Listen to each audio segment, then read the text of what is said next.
다석 사상으로 다시 읽는 도덕경 노자와 다석 35번째 시간입니다. 오늘은 32장 도상무명, 도상무명이라는 제목으로 말씀드리겠습니다. 경애하는 얼번 여러분, 도덕경 32장은 이러합니다. 도상무명, 어른 늘로 없이 계신다. 박수소, 품은 얼이 비록 작을지라도 천하 망능시냐, 세상이 섬기라고 못한다. 후왕 양능수지, 임금이 이 얼을 마음에 간직할 것 같으면 만물장자빈 온갖 것들이 거의 스스로 쫓을 것이고, 천지상합 이강감로, 하늘 땅도 서로 어울려 단 이슬을 내릴 것이다. 민막지령 이자균, 사람들은 시키지 아니해도 스스로 반듯하리라. 시제 유명, 비로소 마름절되어 이씨 기심, 명역기유, 이러하니 또한 이미 있음이라. 부역 장지지, 저 또한 나아가 그침을 안다. 지지수의 불태, 그침을 안므로써 다치게 안한다. 비도 지제천하, 세상에 있는 얼을 비기면 유천곡지어 강해, 큰 가람과 바다에 흘러가는 골짜기와 시내 같다. 독일의 철학자 카시르는 실제자가 하느님이 역사적으로 무명에서 다명으로, 다명에서 일명으로, 일명에서 초명으로 발전해 왔다고 하였습니다. 이것은 하느님의 절대성을 사람들이 점차 깨달아 왔다는 것을 뜻합니다. 이름은 수가 많은 상대 존재에 붙이는 것이지 절대 존재에게는 붙이지 않습니다. 어른 늘로 없이 계신다. 이름할 수 없다는 것은 상대적 존재로는 안 계신다는 뜻입니다. 어른 절대 존재라 없이 계십니다. 박은 도의 다른 이름입니다. 도덕경 37장에 무명지박이란 말이 나옵니다. 도를 이름할 수 없듯이 박도 이름할 수 없습니다. 도가 박이기 때문입니다. 박수소 앞에 포를 더하여 포박수소라고 생각하는 것이 좋습니다. 도인 박이 작을 까닭이 없습니다. 시간으로 영원하고 공간으로 무한하기 때문입니다. 그러나 사람의 마음이 얼을 붙잡는다고 해도 얼의 한 긋밖에 잡지 못합니다. 그래서 품은 얼이 비록 작을지라도 라고 한 것입니다. 포박은 앞서 19장에서 살펴보았습니다. 얼날을 깨달은 하느님 아들은 하느님 아버지만을 머리 위에 받듭니다. 아무에게나 머리 숙이지 않습니다. 그러므로 세상이 섬기라 못한다라고 하였습니다. 공자도 군자 불기라고 하였습니다. 군자는 세상의 그릇이 아니라는 뜻입니다.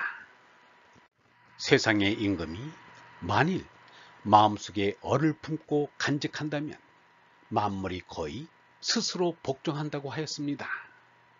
그리고 하늘 땅도 서로 어울려 단 이슬을 내린다는 것입니다. 사람들은 명령을 내리지 아니하여도 임금을 본받아 반듯해진다는 것입니다. 간디는 진리파지를 한 사람입니다. 노자의 표현을 쓰면 진리파지는 곧 포박입니다. 간디는 마음속에 하느님의 얼을 품고서 독립운동을 나섰습니다.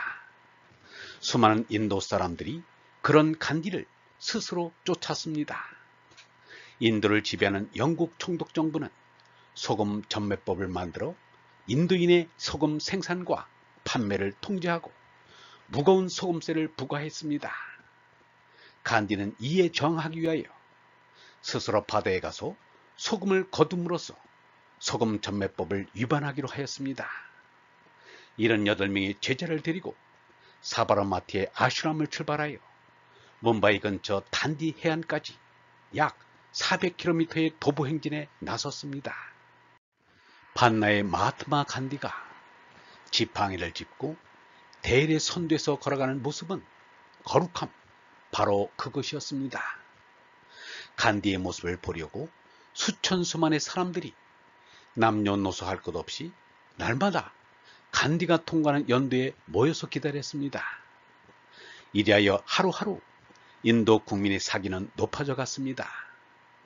많은 사람이 행진에 참가하여 간디 일행이 간디 해안에 도착했을 때는 수천 명의 비폭력 무리로 커져 있었습니다. 간디가 시켜서 이루어진 일이 아닙니다. 인도 사람들이 스스로 간디의 뒤를 말없이 따르는 것이었습니다. 유영문은 말하였습니다. 간디가 세상에 다녀간 뒤로는 참을 꼭 잡아야 한다는 진리파지가 더욱 확실하게 되었다. 내가 죽으면 죽었지 참을 놓을 수 없다고 하고 꽉 붙잡는 사람들이 얼마나 되는지 모르겠다. 재물을 꽉 쥐고 있는 사람은 많은데 여기에 비해 참을 꽉 붙잡고 있는 사람은 도대체 얼마나 될까? 없이 계시는 영원한 생명 얼라가 곧 도상무명입니다. 그런데 이 얼라가 제나를 죽인 성인의 마음속에 들어와 머물면서 자신의 존재를 인식시켰습니다. 이것이 견소포박이요, 택선고집이요, 진리파지요, 견성득도입니다. 얼라는 무시무정하며 불생불멸하며 비유비무입니다. 부증벌감하며 불구부정합니다. 무소부재하며 무시부재합니다. 그러므로 얼라는 사람의 생각을 초월하는 절대 존재입니다. 그런데 절대 존재가 성인의 의식에 나타나 자신의 존재를 나타내었습니다. 지극한 노력이 더해지면 성인은 얼라를 좀 더 깊이 인식할 수 있게 됩니다. 인식의 심화를 하느님의 씨를 키운다고 표현하기도 합니다. 유영문은 이렇게 말하였습니다.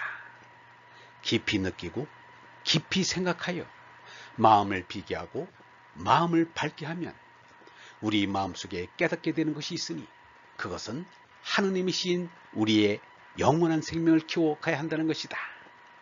그래서 하나님을 깊이 느끼고 높게 살게 하는 것, 깊이 생각하고 고귀하게 실천하는 것이 생명의 핵심임을 알게 된다.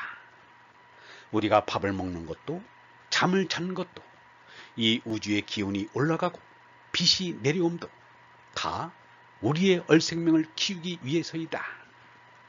우주와 세계와 인생이 모두 얼생명을 키우기 위해 있다.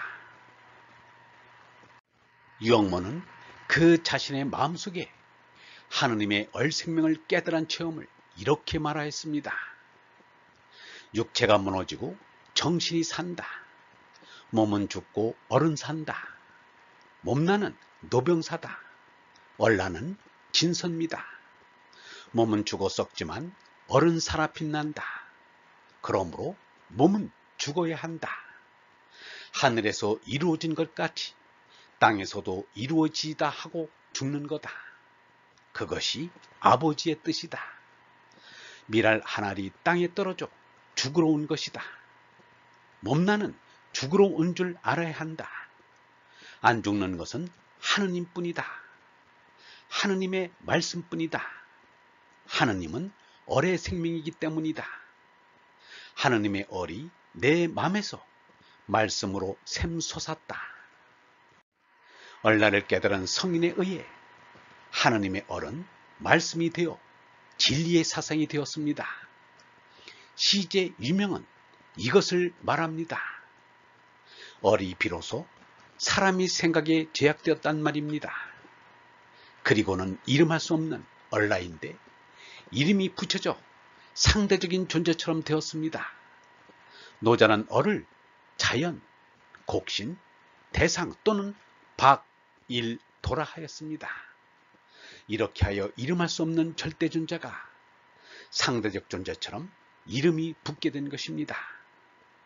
그러므로 참사람은 얼림을 사상화하는 것이 사명인 줄 알지만 못할 이름을 알고 있습니다. 그래서 노자는 겨우 5천자의 도덕경을 남기고는 어디론가 숨어버렸습니다. 석가는 45년의 긴 세월 동안 설법을 하고도 한마디도 안 했다고 하였습니다. 하느님의 상대화를 그만두어 하느님의 절대성을 다치지 않게 하려고 한 것입니다. 이것이 지지수의 불태입니다. 세상에 나타난 얼, 곧 상대화된 얼이란 절대의 바다에 흘러드는 상대의 시냇물과 같다. 유영모는 이렇게 말하였습니다. 현재를 깊이 알아야 한다. 생각이 자꾸 나와야 한다. 영원한 생명이 있다는 것을 미신적으로 망상해서는 안 된다.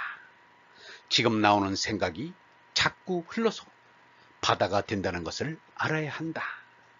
이 생각 때문에 바다를 믿는 것이다. 내 속에 말이 자꾸 나온다. 그것을 보아서 말씀의 세계가 있다는 것을 믿는 것이다. 참 삶을 사시는 얼번 여러분, 절대가 상대화된 것입니다. 이것이 없으면 우리가 하느님을 느낄 수 없고 입증할 수도 없습니다.